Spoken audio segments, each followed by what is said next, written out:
Muy bien, amigos. Muchas gracias. Esta es la última charla. Ustedes saben que el lema del evento ha sido Shape Your Future, modela tu futuro. Lo que estábamos hablando es que vivimos en un mundo de cambios tecnológicos tal que o nosotros modelamos nuestro futuro o nuestro futuro nos va a modelar a nosotros. Así que la pregunta que me llevó a la creación de esta tabla está bien, digamos, de esta charla está bien, pero ¿para dónde va el futuro? Digamos, decir, ¿para dónde lo tengo que modelar? No tengo ninguna capacidad de adivinar el futuro, pero yo creo que si vivimos en la cancha donde vivimos, en la cancha tecnológica, esa cancha está flechada. No es igual, no está plana, va para un solo lado. Así que lo que yo quiero hacer en esta charla, le puse el nombre La cancha está flechada, que la traducción nos costó mucho, espero que les guste, pero lo que quiere decir es eso, la cancha está flechada. Lo que quiero tratar de responder fuerte y claro en esta charla es ¿para dónde va esa flecha? ¿Para dónde va? ¿Para dónde va la tecnología? ¿Por qué nos sirve esto? Bueno, porque si yo sé para dónde va la flecha, no sé cuándo van a pasar los goles, pero sé que para ese lado va a haber más goles que para el otro. Así que sin tener la capacidad de adivinar el futuro, tengo la capacidad de tener una pequeña ventaja, de moverme hacia el lado correcto de la historia. Así que bueno, eso es lo que le quiero contar. Y para poder responder digo, ¿pero dónde saco eso? ¿Cómo puedo adivinar para dónde está flechada la cancha? Y bueno, creo que la punta que nos lleva a poder descubrir para dónde va es que en los eventos tecnológicos o los inventos tecnológicos tienden a seguir un patrón determinado. Es decir, cada invento es diferente, pero las cosas que pasan con esos inventos tienden a ser parecidas, pasan cosas parecidas. Para contarles que pasan cosas parecidas, quiero ir a 500 y pico de años para atrás, algo que pasó en 1439. Y después vamos a ver cómo eso se asemeja mucho a lo que está pasando ahora. En 1439 había un orfebre, un experto en metales, el tipo quería ganar dinero, y lo que hace es invierte todo su dinero y pide prestado a muchos acreedores. Lo que les pide es para hacer un espejo, hace una serie de espejos de metal. En esa época los espejos de metal son carísimos. Y el tipo lo que quería ir a Hamburgo y presentar en una feria que había y vender sus espejos y con eso ganar mucho dinero. Bueno, fabrica efectivamente los espejos, el tipo va, llega a Hamburgo, había habido una plaga en Hamburgo, se suspendió la feria, se clava con los espejos. No los puede vender, vuelve al pueblo fundido, sin dinero, y los acreedores le dicen, devuélveme el dinero. El tipo totalmente desesperado, sin casi jugadas, le dice, bueno, dice, si ustedes me dan algunos años de gracia, yo les voy a pagar todo lo que les debo y además les voy a revelar mi secreto. Se ve que los tipos ya tenían dado todo por perdido. Le dicen, bueno, acepto.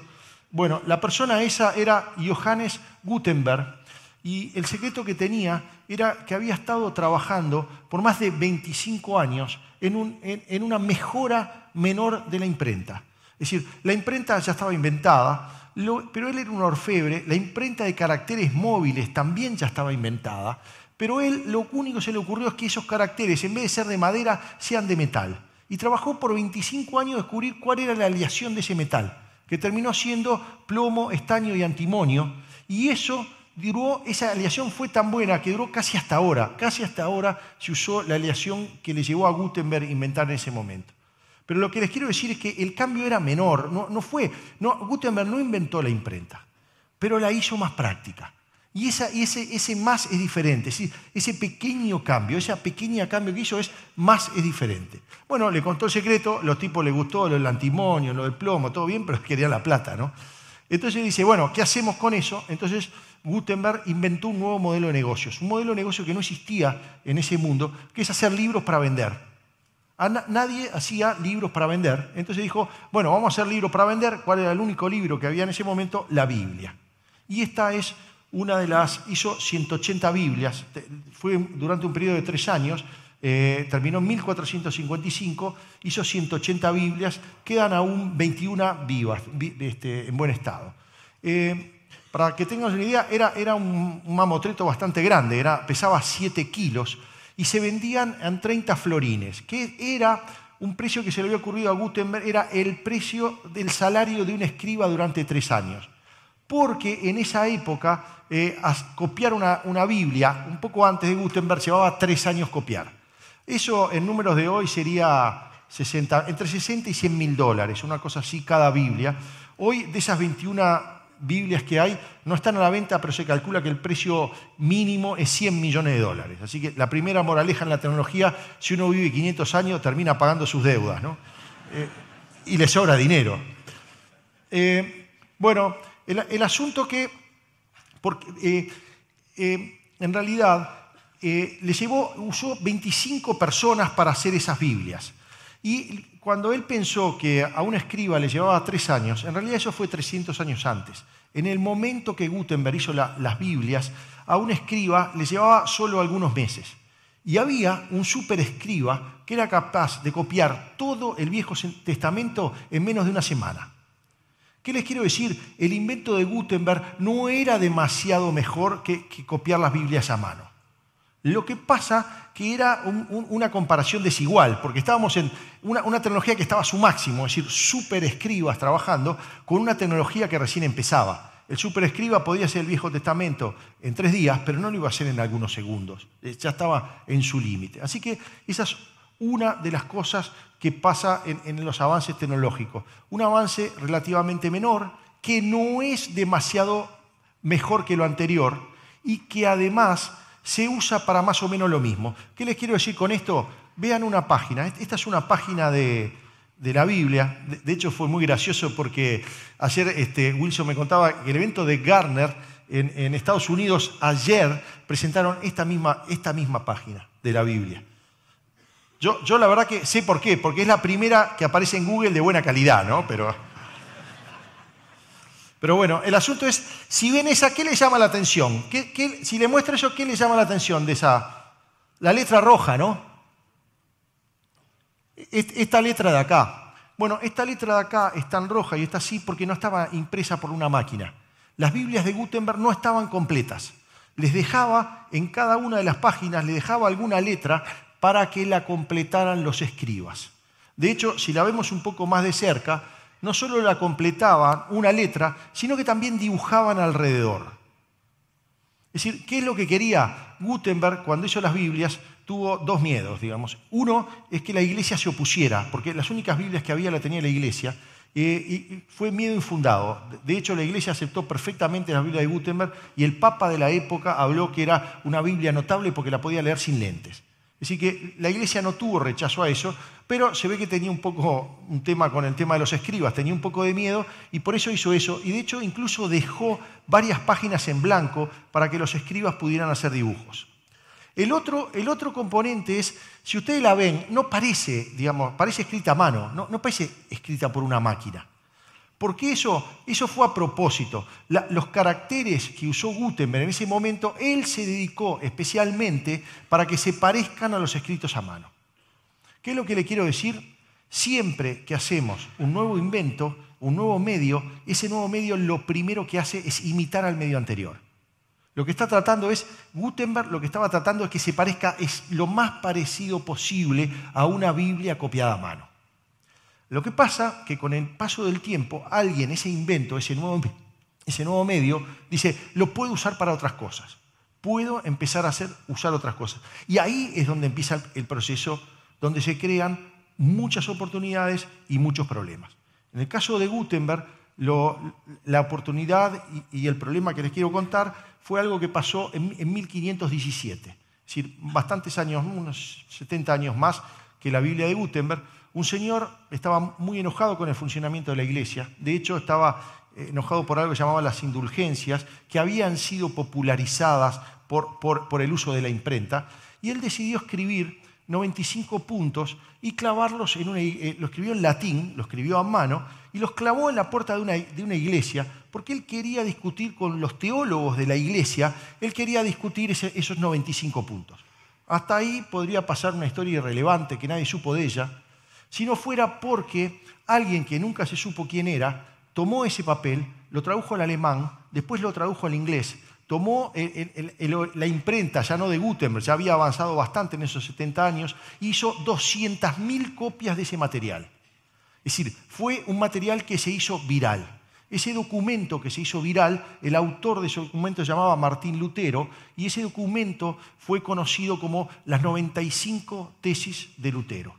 Eso generó, del lado de los problemas, generó todo un movimiento que llamó la Reforma y terminó en un cisma en la Iglesia. Es decir, que fue un problema muy grande que pasó, de hecho cisma que perdura hasta ahora.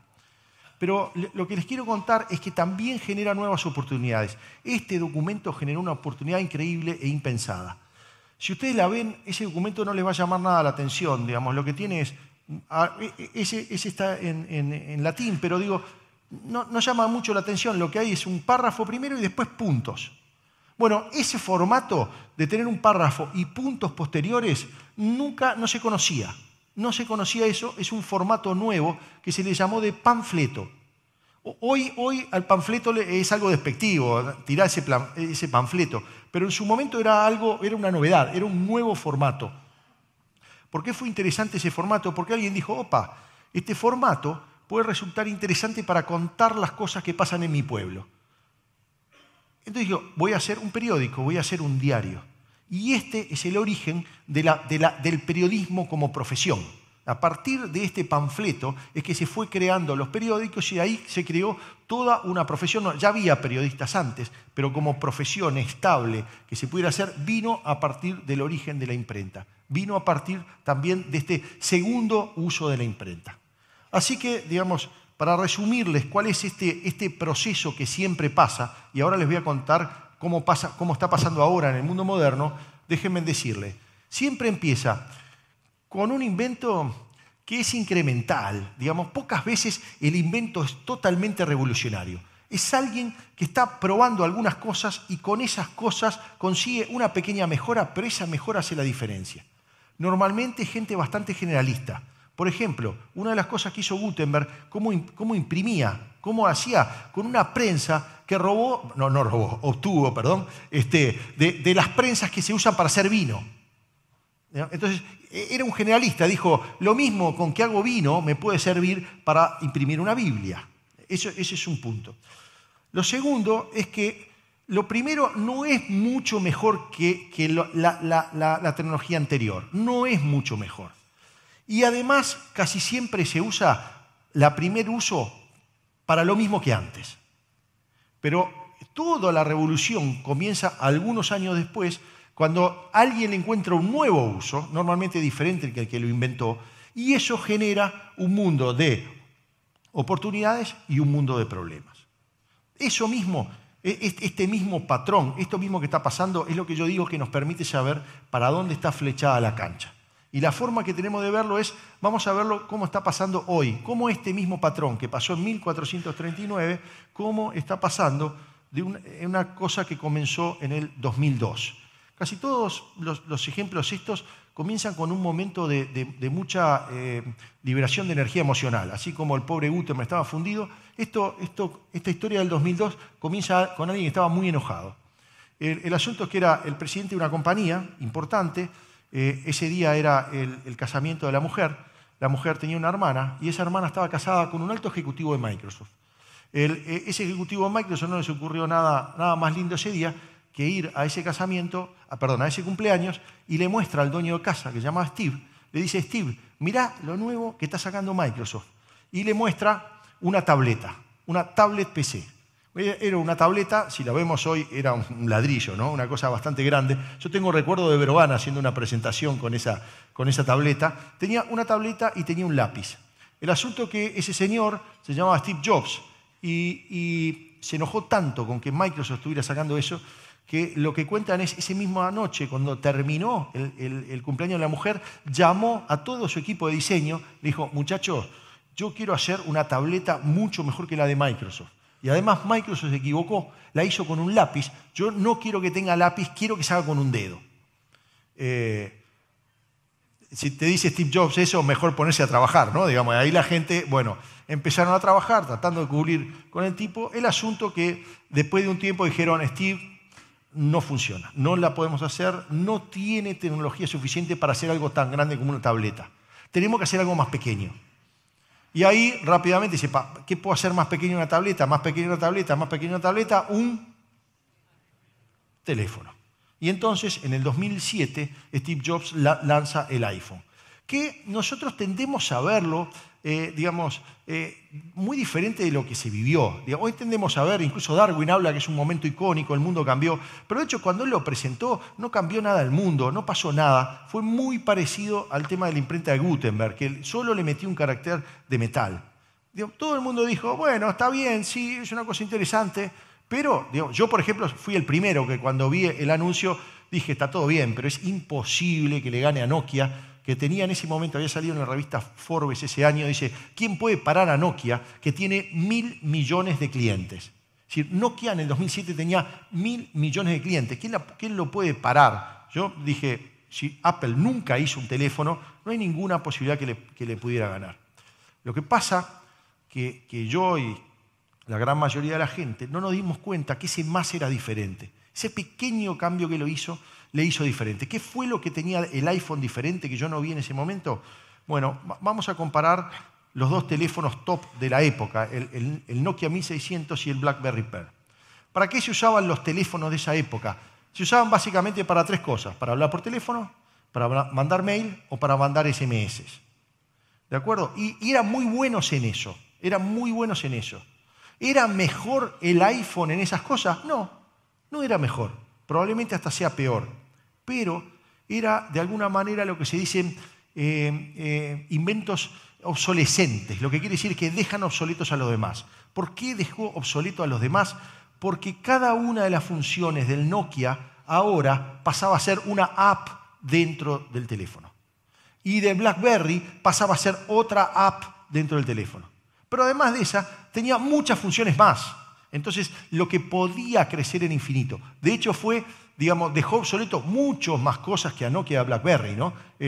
Las cámaras de fotos, los despertadores, hay miles de cosas que dejó obsoleto. Pero otra vez, vean, es el mismo pattern. Es un cambio que parece menor, que el primer uso del iPhone, hasta el otro año no se podía, hasta el 2008 no se permitían hacer aplicaciones que no fueran de Apple. Estaba cerrado, no era abierto. Es decir, que al principio se usó para hacer lo mismo, pero con el paso del tiempo, y ahí es donde viene lo interesante, a alguien se le ocurre hacer cosas que a nadie se le ocurría. ¿Cuál es ese segundo uso? Y que otra vez eso crea problemas y oportunidades.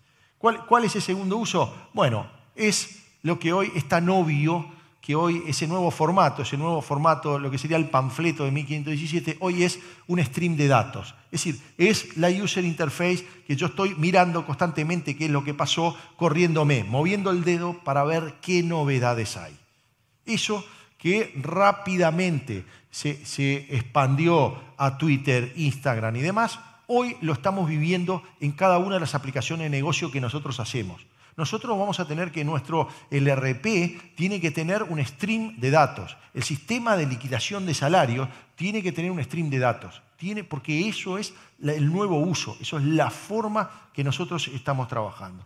Así que este nuevo uso, esta forma de ver, esta forma de moverse, es la que está creando los nuevos problemas y las nuevas oportunidades ya en el 2007. Entonces, lo que les quiero contar ahora, y para ver entonces para dónde van esas flechas, es si vemos este nuevo uso, para dónde va. Y la forma de verlo es si yo comparo cosas muy obvias entre aquel primer libro de Gutenberg y un teléfono actual. Entonces, vean, la primera cosa también, muy obvia. ¿Cuántos escribían libros y cuántos escriben hoy contenido? Es decir, antes de Gutenberg prácticamente nadie en el planeta escribía un libro. Después de Gutenberg se empezó a escribir más, pero muy pocas personas. De hecho, la novela romántica empezó en 1740. Antes no había nadie que escribiera una novela romántica.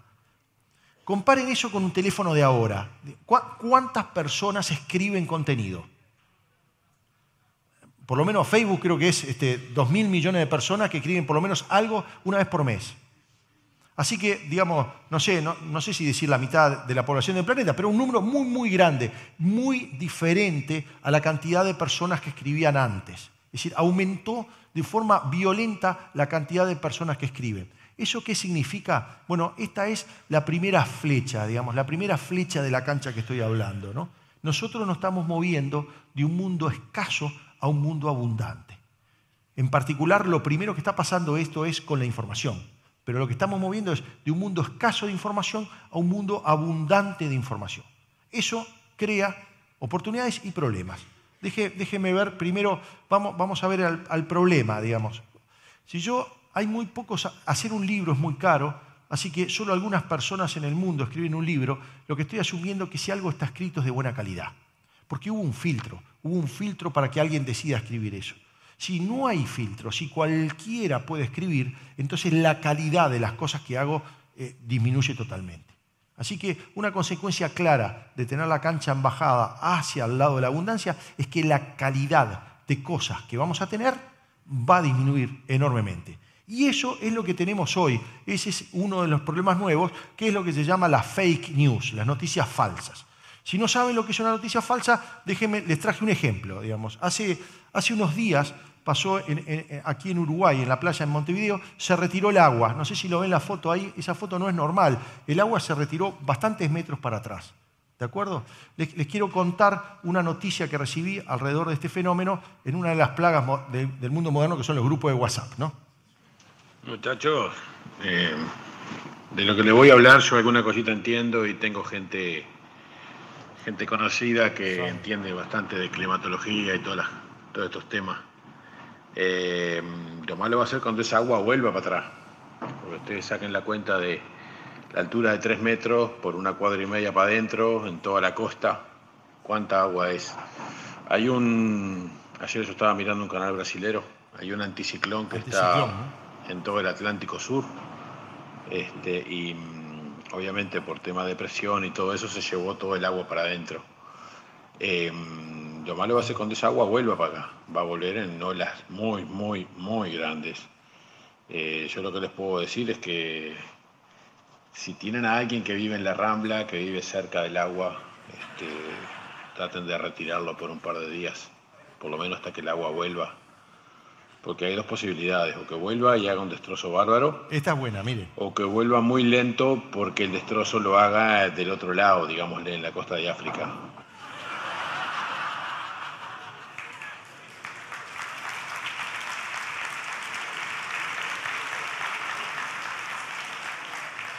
Buenísima, buenísima. Buenísima, digamos. Yo lo que les recomiendo es que lo primero que tienen que hacer con las fake news es no tienen que pasarlas, digamos, no tienen que retransmitirlas, a no ser que sean muy buenas como esta, que vale la pena, ¿no? Bueno, entonces, ¿qué les quiero decir? Este es un problema, no tengo la solución a la fake news, pero tengo una reflexión que se lo escuché a Paul Graham, que dice que en el mundo de hoy, con abundancia de la información, está pasando algo terrible, que es el sabio es cada vez más sabio y el tonto es cada vez más tonto. Y eso es un problema grave, eso es un problema grande. Déjenme darles un ejemplo. Hace poco con este tema del robot que estábamos trabajando, tuve que resolver un tema de trigonometría, desde el liceo que no tocaba nada de trigonometría, y la verdad que no me acordaba si el coseno es el que va abajo y el seno va arriba o al revés. No me costó nada, digamos. Entré a Google e inmediatamente supe que el coseno es el que va abajo, el seno es el que va arriba. Nada. Si no tuviera esto, tendría que haber buscado un libro de trigonometría que tendría del secundario, que no sabría dónde tenerlo, etcétera. Digamos, me hubiera llevado un tiempo enorme para poder hacerlo. ¿De acuerdo? Eso por un lado. Por otro lado, si yo creo que la Tierra no es redonda, si yo creo que la Tierra es plana, es un disco que se va moviendo hacia arriba y por eso genera una gravedad de 9.8 metros por segundo al cuadrado, este es el mejor momento para creerlo. Porque, por ejemplo, puedo entrar a un lugar que se llama la Sociedad de la Tierra Plana, que me explica toda la física y me explica todo absolutamente, porque esto es una teoría de la conspiración que me dicen que es redonda, pero la Tierra es plana. ¿De acuerdo? Entonces es un tema, por eso es que hoy una de las cosas absolutamente fundamentales de la educación es tener la capacidad de pensamiento crítico. ¿Por qué? Porque nadie filtra más por nosotros. Nosotros tenemos que ser capaces de filtrar nosotros mismos. Así que eso es todo una complicación. Bueno, ese es el lado del problema. Ahora vamos a ver cuál es la oportunidad. ¿Cuál es la oportunidad de tener cosas abundantes, ¿no? Y bueno, esa oportunidad viene porque digamos, ustedes cierren los ojos y vamos a tener más datos. Si algo sé sobre el futuro, es que vamos a tener datos, una cantidad enorme de datos. La pregunta, y por ahí viene la oportunidad, es ¿qué voy a hacer con esos datos? ¿Para qué quiero hacer esos datos? Entonces, el reflejo nuestro es para sacar promedios. Es decir, yo lo que quiero tener es el usuario promedio, el gasto promedio, el balance promedio, el tiempo promedio del usuario en la aplicación. Todo promedio. Bueno, yo digo que ese no es el camino. Eso no es lo que tenemos que hacer. En un mundo complejo hay otra oportunidad en vez de sacar promedios. De hecho, el que me dio esa idea de por qué ese no es el camino es un libro que me recomendó Gonzalo Frasca, que se llama El fin de los promedios, y que contaba una historia de un ginecólogo que se le ocurrió tomar medidas de todas las pacientes que él atendía. Y consiguió tener medidas corporales de 15.000 mujeres. Entonces, tomó las medidas de 15.000 mujeres y hizo con todas las medidas, le sacó promedio de todas las medidas y con esa medida hizo una estatua de una mujer que le llamó Norma. Norma es la mujer promedio de 15.000 mujeres. ¿La quieren ver? La puse bien chiquitita para que no puedan verla, porque se van a estar comparando constantemente. Pero entran a internet y la van a encontrar. Ponga Norma Averas y ahí la van a ver. La sorpresa de este ginecólogo es que con Norma lo que dijo es, la mayor parte de los Estados Unidos, las mujeres van a ser como Norma, van a tener las medidas de Norma. Y hizo un concurso para encontrar cuántas normas había. ¿Cuántas normas había en los Estados Unidos? Ni una.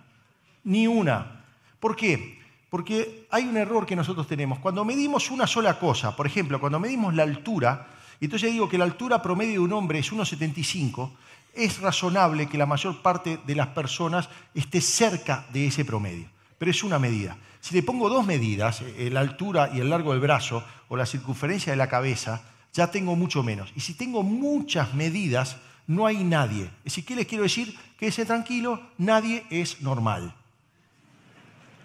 Nadie es normal, ¿de acuerdo? Entonces, ¿dónde está la oportunidad? Lo que tenemos que hacer, no tenemos que hacer sistemas para el promedio. No tenemos que hacer sistemas para el usuario promedio. Lo que tenemos que hacer son cosas personalizadas. La nueva oportunidad que tenemos, porque la cancha está flechada, para el lado de la abundancia, es usar esa abundancia de datos para hacer cosas personalizadas. Déjenme mostrarles un jugador que sabe jugar con la cancha en bajada, y para eso les voy a mostrar este cockpit que es de un auto de la década del 50, es un habitáculo de la década del 50, muy bonito, pero vean cuán personalizable es. Es decir, ¿qué se le puede modificar? Bueno, el espejo y el asiento. Pero el asiento está, vean que el del conductor y el acompañante es el mismo, ¿no? Entonces, si le muevo a uno, le muevo a los dos. ¿De acuerdo? Es muy poco personalizable. Déjenme mostrarles un auto moderno que es personalizable. Este es el interior de un Tesla. Un Tesla es prácticamente todo es personalizable. De hecho, no hay botones, no tiene ningún botón. Todas las cosas están en una pantalla que, por supuesto, esa pantalla puede ser totalmente personalizable. Es más, vean lo que hizo, lo interesante de la jugada de Tesla. Dijo, bueno, si esto es así, probablemente personalizar mi auto me puede llevar un tiempo. Así que, ¿dónde voy a guardar la personalización de ese auto? Entonces, ¿dónde guarda la personalización del auto un Tesla? En la nube. ¿Y para qué sirve guardar la personalización del Tesla en la nube? Porque si yo después me voy a otro país y alquilo otro Tesla, automáticamente va a tener la personalización que yo le hice. Es más, la personalización pasa a tener más valor que el propio auto. Entonces, por eso que estamos jugando por el lado de no hacer cosas para el promedio, hacer cosas personalizadas. De hecho, las conclusiones que saco de esta parte es, mire, lo adaptable le gana al promedio y el filtrar le gana al listar. ¿Qué le quiero decir para nosotros que hacemos sistemas? Supónganse que yo tengo que hacer un sistema para un e-commerce, en un supermercado.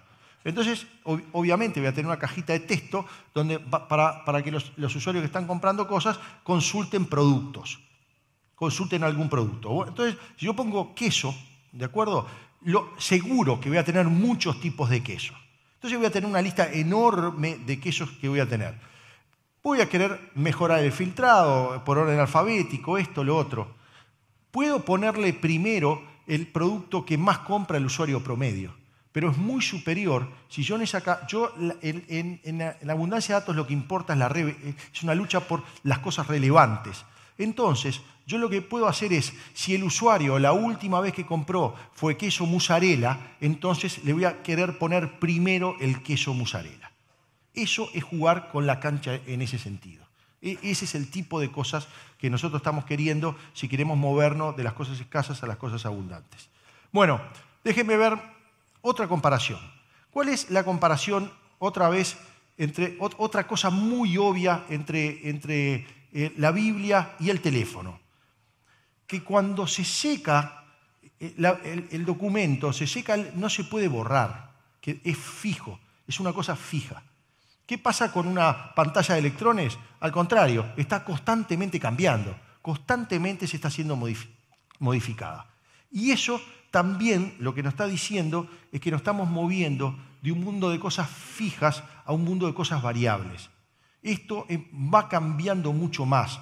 Tenemos cosas que van cambiando mucho más. Y esto nuevamente nos está trayendo un conjunto de problemas y un conjunto de oportunidades.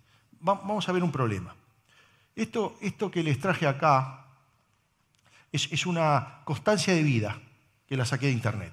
Es alguien que fue a un notario, a un escribano, y le dijo que estaba vivo, ¿de acuerdo? Lo interesante es que eso lo puso en un papel, le puso el dedo, etc. Y eso es un mecanismo que nos permite transmitir transmitir confianza. Es decir, yo voy con ese papelito a tal lado y le digo, mirá, mi tía abuela está viva, dame la plata, o para cobrar la jubilación o cosas por el estilo. Es decir, es un mecanismo natural de transmitir confianza. Es decir, nosotros confiamos tanto que la tinta no se borra, que todo lo que está escrito es verdadero. Confiamos en todo lo que está escrito.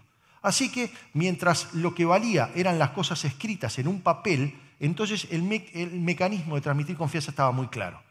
Pero si vamos a un mundo digital donde nada está escrito en piedra y donde no hay ninguna tinta y todo es modificable, no es lo mismo que yo transmita este documento vía una foto de WhatsApp.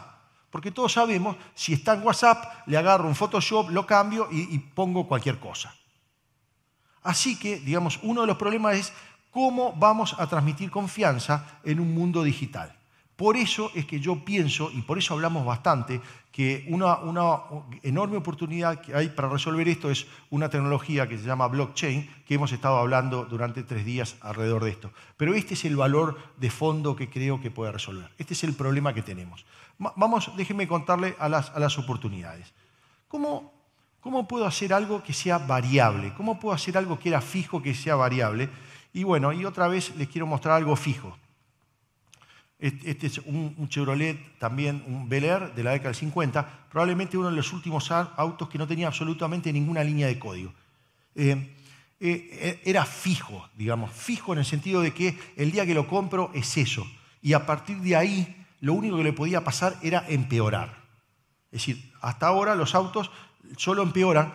Puedo retrasar un poquito el tema de que empeore si lo llevo al mantenimiento. Si lo llevo al mantenimiento, lo que estoy haciendo es que, digamos, no empeora tanto. Pero no tenemos autos que llevemos al mejoramiento.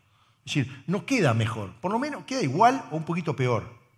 ¿Cómo podemos hacer para que un auto, que es una cosa fija, vaya al mejoramiento? ¿Cómo podemos hacer un auto que es fijo, hacerlo variable? Tengo un ejemplo, ¿saben cuál es? ¿Sí? Un Tesla.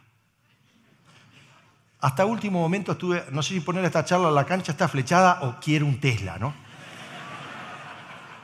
O también tenía otro nombre, es quiero un Tesla modelo X de cualquier color.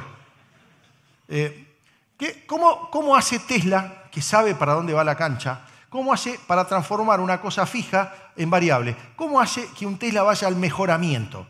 Bueno, ni siquiera tiene que ir el Tesla en mejoramiento, sino que el mejoramiento viene solo.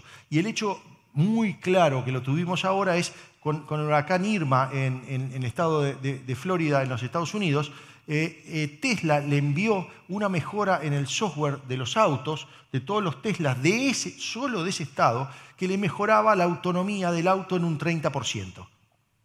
¿Por qué no se lo mandó a todo el mundo? Porque eso es malo en el largo plazo para el auto. Pero para los propietarios de ese auto en ese momento que estaban intentando huir de un huracán, era una mejora notable. ¿De acuerdo? Así que, otra vez, lo que nos estamos moviendo es un mundo de cosas fijas a un mundo de cosas variables. ¿Qué nos importa a nosotros desde el punto de vista de desarrollo de sistemas? Miren, esto es sutil, pero es importante. Importa mucho más saber lo que está pasando que lo que pasó. Eso lo tenemos clarísimo en Twitter. Digamos, si vamos en Twitter, no vemos todo, desde la última vez que entramos, todo lo que pasó. Simplemente lo que vemos es lo último que está pasando, y lo demás se perdió. Es decir, ¿qué les quiero decir? Vamos a un mundo de inmediatez y vamos a un mundo de cosas no terminadas. El Tesla no está terminado y no lo va a estar nunca. Eso a mucha gente no le gusta. Pero vamos a un mundo donde si yo compro una cosa que está fija y no puede ser mejorada con el paso del tiempo, nos va a parecer algo viejo, nos va a parecer algo obsoleto. Vamos a un mundo de cosas no terminadas y vamos a un mundo que se aproxima cada vez más al tiempo real.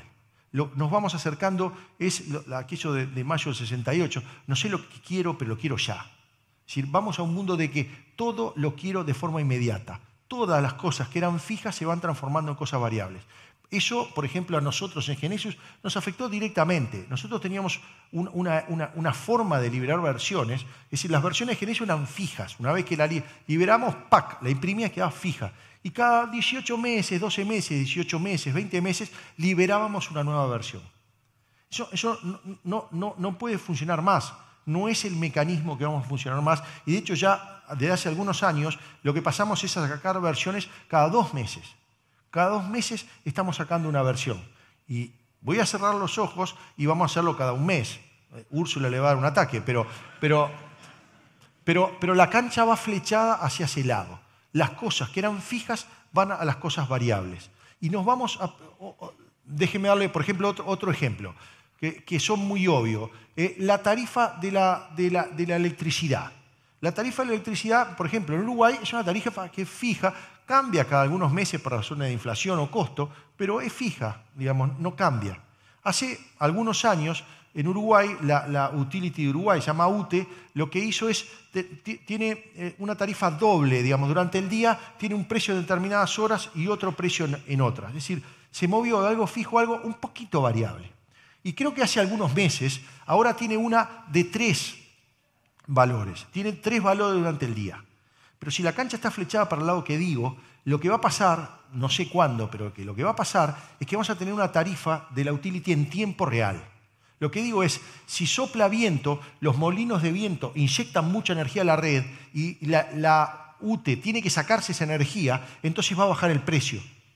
Y a la inversa, si no hay viento, no hay lluvias y hay que prender la central de petróleo, entonces el precio va a subir. Eso es donde va el futuro. Eso es lo que va a pasar. Vean que eso genera una serie de innovaciones increíbles alrededor de eso, ¿no? Por ejemplo, tengo que tener una casa inteligente, porque yo quiero aprovechar. Cuando la tarifa está barata, compro. Y cuando está cara, uso la energía que compré antes. Así que vamos a un mundo que se va moviendo hacia el tiempo real. Todo va a ser inmediato. Así que, amigos, lo que yo quería contarles hoy era, la cancha está flechada, y para dónde van las flechas. Entonces, yo creo que van de las cosas escasas a las cosas abundantes. Vamos de las cosas fijas a las cosas variables, pero sobre todo hay una flecha bien grande que vamos de las cosas lentas a las cosas rápidas. Y esto creo que nos puede ayudar a cómo movernos de ahora en adelante. Por ejemplo, si alguien me transportara al futuro ahora y cayera dentro de 10 años o 15 años, no sé cómo sería, pero sé lo que me parecería. Me parecería que es mucho más abundante que ahora. Me parecería que es mucho más variable que ahora. Y sobre todo me parecería que es mucho más rápido que ahora. De la misma manera, si yo lo que quiero es hacer un sistema o tengo que elegir una profesión, tengo que elegir cosas que me muevan qué cosas me permite moverme de la escasez a la abundancia, o de las cosas fijas a las variables, o de las cosas lentas a las cosas rápidas. Y para ese lado es que está flechada la cancha, y para ese lado creo que nosotros vamos a poder moldear nuestro futuro. Ahora, como lo decía el lunes, yo creo que eso nosotros lo sabemos, porque ¿qué es lo que hay detrás de todo esto? Que el software está invadiendo el mundo. Pero si el software está invadiendo el mundo, eso nosotros lo entendemos, trabajamos en software. Mucha gente no lo entiende, así que, porque no está en software, obviamente. Entonces yo creo que nosotros tenemos una misión. Hay una misión que nosotros tenemos que cumplir. Y la misión que nosotros tenemos que cumplir es fundamentalmente ayudar a los demás que puedan moldear su futuro. Estimados amigos, muchas gracias.